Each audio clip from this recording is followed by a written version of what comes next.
ثم رجعوا في حالتهم، وبقى الراجل تابعهم حتى شافهم فين ساكنات. أيوا وملي لمحهم داخلين لدار وحدة تأكد بلي ما غيكونوا غير خواتات.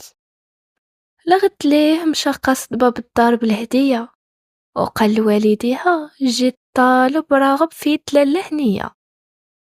ومنين سولاتهم هنية على العريس شكون يكون يا الخوان، وغير قالوا ليها مول الجنان طارت من فرحتها ووافقت في الحال. خواتاتها فرحوا بيها والعرس وجدوا ليها، والفرحة دازت 7 أيام، ولاله هنية ضحكات ليها ليام.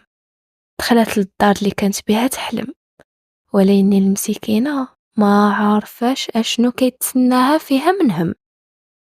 لقات 2 دريرات كل وحدة تضحك ليها ضحكة صفرة، والله اللي على